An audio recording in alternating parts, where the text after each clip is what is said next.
Halo, perkenalkan kami kelompok 1 Sejarah kelas 12E. Nama saya Sarah Anindya Sigita, absen 30. Nama saya Rismalia, absen 27. Nama saya Seno Adi Nugroho, absen 32. Nama saya Kana Yaudina Permadi, absen 13. Kami akan mempresentasikan produk kami yang menjelaskan tentang masa demokrasi liberal di Indonesia. Selamat menyaksikan.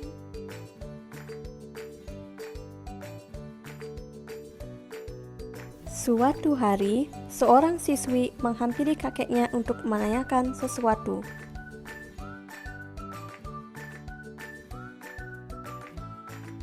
Kakek, aku mau bertanya sesuatu. Kamu mau bertanya apa? Boleh jelasin dan ceritain gak, Kek, tentang masa demokrasi liberal di Indonesia?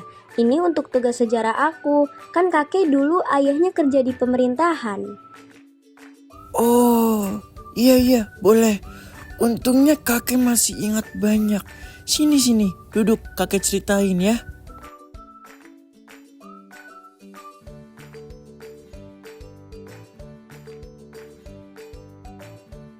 Jika ingin membahas masa demokrasi liberal, ya justru harus menjelaskan tentang sistem pemerintahannya.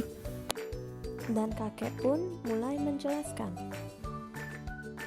Masa demokrasi liberal atau parlementer di Indonesia adalah era tahun 1950 sampai dengan 1959. Dinamakan masa demokrasi parlementer karena Indonesia pada saat itu menggunakan sistem pemerintahan parlementer. Masa demokrasi liberal dimulai pada tanggal 17 Agustus 1950 saat Republik Indonesia Serikat dibubarkan dan Indonesia kembali menjadi negara kesatuan dan berakhir pada 5 Juli 1959 dengan keluarnya dekret presiden. Masa demokrasi liberal sangat beda dengan era kita sekarang, terutama dengan sistem pemerintahannya, yaitu demokrasi parlementer. Bedanya dengan kita, sistem pemerintahan ini menetapkan bahwa kabinet-kabinet atau para menteri bertanggung jawab kepada parlemen. Kabinet dipimpin oleh seorang Perdana Menteri sebagai kepala pemerintahan dan bertanggung jawab kepada parlemen. Presiden hanya berkedudukan sebagai kepala negara. Nah, sekarang kakek jelaskan ya, kabinet-kabinet yang ada pada masa ini. Sebentar Kek, tunggu dulu. Kakek cara jelasinnya yang lebih menarik dong, kayak gambarin gitu. Kalau kayak gini, kakek kayak teman-teman sekelas aku yang lagi presentasi. Aku jadi nggak ngerti. Oh, begitu ya. Oke. Sini, kakek ceritain lebih detail ya.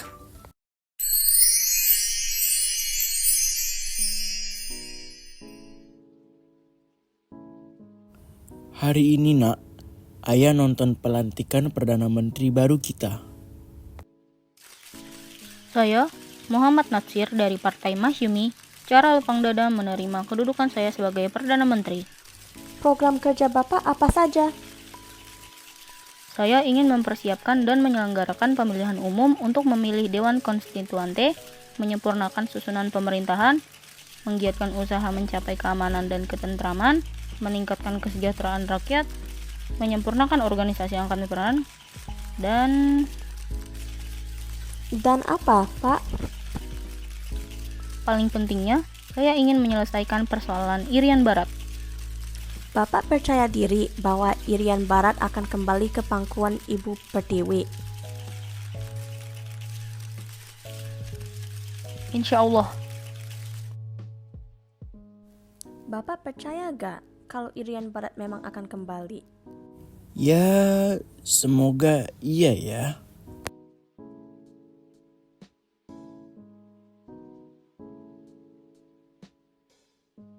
Kabinet Natsir jatuh. Hanya 6,5 bulan saja. Kenapa ya, Pak? Sebenarnya sih, Bapak sudah duga akan secepat itu. Dari gagalnya usaha tentang Irian Barat, terus pemberontakan di mana-mana, Andi Aziz, APRA, PNI kan juga curiga dan tidak percaya ke Partai Masyumi. Mereka pikir peraturan pemerintah nomor 39 tahun 1950 mengenai DPRD terlalu menguntungkan Masyumi. Oh, Cepet banget jadinya. Iya benar, lamanya cuma sekitar 1 semester. Terus setelah Natsir siapa lagi? Ada Kabinet Sukiman. Nah, Kabinet Sukiman ini dipimpin oleh Sukiman Wirjo Sanjojo. Tapi mereka bermasa pendek juga. Berapa lama? Dari tanggal 27 April 1951 hingga 23 Februari 1952. Korupsi, masalah Irian Barat belum diatasi juga. Hingga akhirnya kabinet-kabinet tersebut dijatuhkan karena dianggap menodai kebijakan politik luar negeri bebas aktif dengan cara menerima bantuan militer dan ekonomi dari Amerika Serikat yang disebut dengan MSA atau Mutual Security Active. Wow, terus siapa lagi? Terus juga ada apa itu namanya? Kabinet Wilopo dari 2 April 1952 hingga 3 Juni 1953. Terus juga ada kabinet yang dipimpin oleh Ali Sastromijojo. Ini yang paling lama masanya. Dari tanggal 1 Agustus 1953 hingga 24 Juli 1955. Banyak gangguan keamanan pokoknya. DITII. Tetapi ada sih Konferensi Asia Afrika dan pemilu pertama. Nah, setelah Ali ada kabinet yang dipimpin Burhanuddin Harahap dari 12 Agustus 1955 hingga 3 Agustus 1956. Terus Sastromijojo memimpin lagi. Namun tidak sampai setahun, hanya dari 24 Maret 1956 hingga 14 Maret 1957. Kayaknya selalu pendek sekali masanya deh. Kenapa ya, Kek? Banyak menteri memundurkan diri sehingga kabinetnya jatuh. Terus terakhir ada kabinet Juanda dipimpin oleh Juanda Kartawijaya dari PNI. Mereka bekerja dari 9 April 1957 hingga 6 Juli 1959. Dan setelah itu masa demokrasi liberal berakhir karena dekret presiden. Jadi kamu udah paham belum? Kamu udah puas belum ini dengan penjelasan kakek? Lah, belum lah, Kek. Aku nggak ngerti. Nama partai-partainya tuh ada banyak. Kakek jelasin materinya kayak baca buku. Jadiin lebih menarik dong. Kakek ada kenangan nggak yang terkait sama materi-materi ini? Iya sih. Coba kakek jelaskan ya. Sistem kepartaian yang dianut pada masa ini adalah sistem multipartai, yaitu suatu sistem kepartaian yang memiliki banyak partai politik. Partai-partai tersebut adalah sebagai berikut. kalian nanti pada saat pemilu mau pilih partai mana? Aku udah mau milih Masyumi tuh. Partainya Perdana Menteri Natsir dan Suki Manang dulu. Kalau kamu apa? Saya pilih PNI. Kakak-kakak saya semua mau pilih PNI. Tapi saya milihnya Partai NU. Kalau saya mau milih PKI. Ah, komunis ya kamu? Iya, memangnya kenapa? Kan partai kamu sudah sering memberontak. Partai kamu hanya alat Uni Soviet untuk menjatuhkan ideologi Pancasila. Dasar kamu, aku komunis karena saya peduli terhadap buruh dan kaum miskin. Komunis. Partai kamu hanya pura-pura peduli kaum miskin agar bisa dapat kursi banyak di parlemen kan? Lah, justru partai kamu yang bersaing sama partai saya untuk mendapat dukungan dari kaum miskin. Bedanya itu kalian hanya melakukannya untuk dapat kursi. Ada artikelnya di Suara Rakyat. Namun, ada masalah besar. Partai-partai politik tersebut cenderung lebih mementingkan kepentingan golongan daripada nasional, dan persaingannya sangat sengit, saling menjatuhkan, dan mencari kesalahan. Ini menyebabkan banyak konflik antar warga dan mengganggu stabilitas negara. Lah, itu mah surat harian komunis. Tentu mereka akan nulis artikel propaganda lah.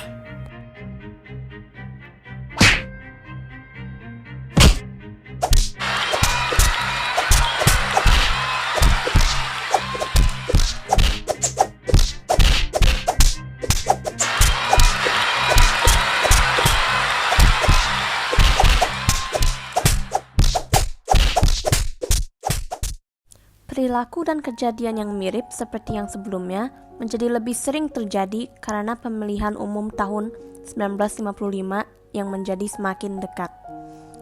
Pemilu tahun 1955 pada tanggal 29 September untuk memilih anggota DPR merupakan pemilu nasional pertama yang diselenggarakan di Indonesia. Diskusi tentang pemilu mulai terjadi pada tahun 1952, di mana Kabinet Wilopo memperkenalkan rancangan undang-undang tentang pendaftaran pemilih. Namun ada beberapa pendapat yang berlawanan.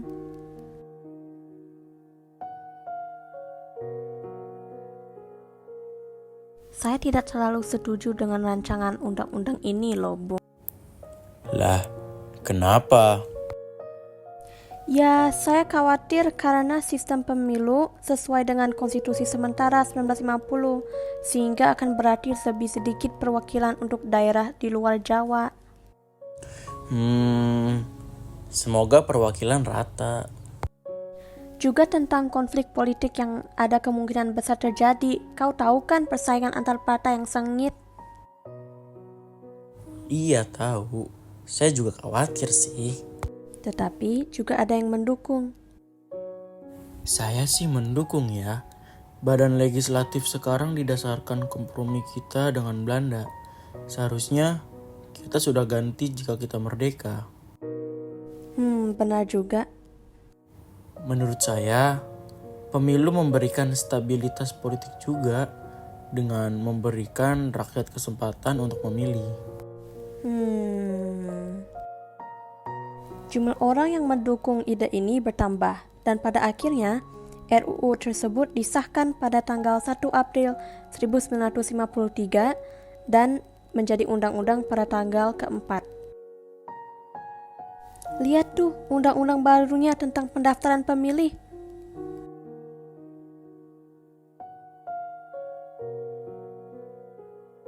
Berarti nanti kita bisa pilih sendiri ya? Ya benar, saya baca dulu ya. 1 orang anggota legislatif untuk 150.000 penduduk. Dan setiap orang yang berusia di atas 18 tahun atau sudah menikah mempunyai hak untuk memilih. Wah, berarti dikit lagi kita bisa berpartisipasi dalam pemilu ya? Ya, benar. Isu mulai muncul menjelang masa kampanye. Dengan tujuan untuk membujuk para rakyat untuk memilih mereka, partai-partai menyerang partai lain dan memuji partai mereka sendiri. Tentunya, ini menyebabkan konflik dalam rakyat. Kenapa ini? Itu, mereka sedang bertikai. Partai saya PNI, bukan anti-Islam. Lah, giliran saya menuduh kamu menolak tuduhannya. Padahal, kamu yang katain partai saya ingin mendirikan negara Islam baru. Partai kamu memang bertujuan seperti itu. Diam! Mengapa kita tidak bertengkar bersama? Kenapa kita tidak melawan si komunis itu? Si boneka Moskow. Jangan ubah topiknya. Di mana-mana, simbol partai dengan atau tanpa slogan kampanye ditampilkan, dari grafiti, majalah, pohon, jalanan, bahkan surat kabar. Semakin dekat dengan hari pemilu, partai menjadi lebih ekstrem dalam promosinya. Artikel di mana-mana ditulis memuji partainya dan menyerang yang lain.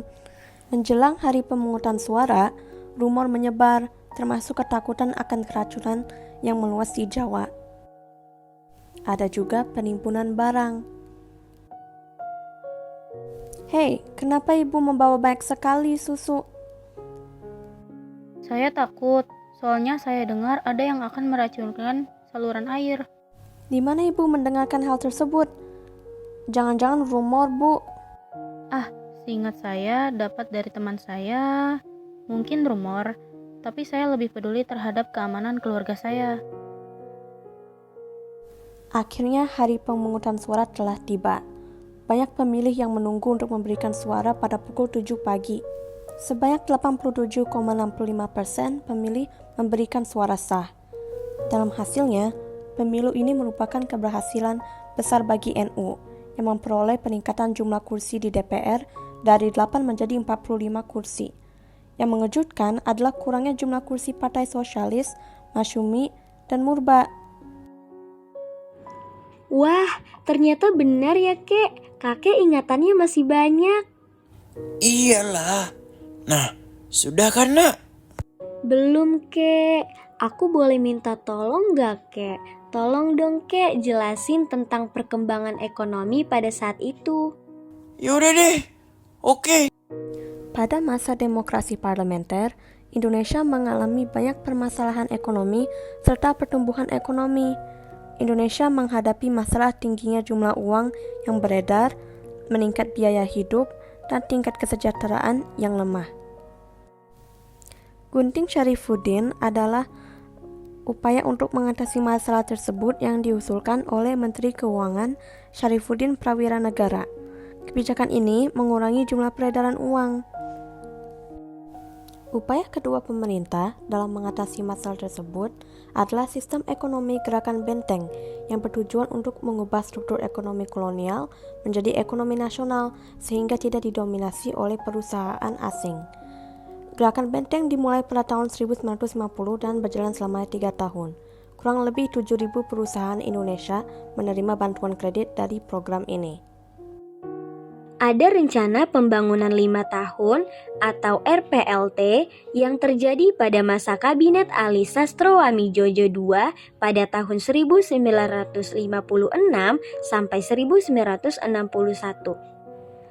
Tetapi, beberapa masalah seperti perjuangan pembebasan Irian Barat dari Belanda yang menguras perekonomian bangsa, depresi ekonomi di Amerika, dan Eropa Barat yang mengakibatkan pendapatan negara dan ekspor merosot, serta adanya ketegangan antara pusat dan daerah, sehingga banyak daerah melaksanakan kebijakan ekonominya. Kemudian, dengan pembubaran Uni Indonesia Belanda yang mengakibatkan Indonesia memutuskan ikatan ekonomi dengan Belanda, ada nasionalisasi perusahaan asing dengan yang mencabut hak milik perusahaan asing yang melibatkan tahap pertama di mana kita mengambil alih pengusahaan. Selanjutnya, tahap kedua yaitu pengambilan kebijakan yang pasti di mana perusahaan tersebut dinasionalisasikan. Nah, itu sudah semua, Nak. Terima kasih banyak, Kakek. Semoga ilmunya bermanfaat ya.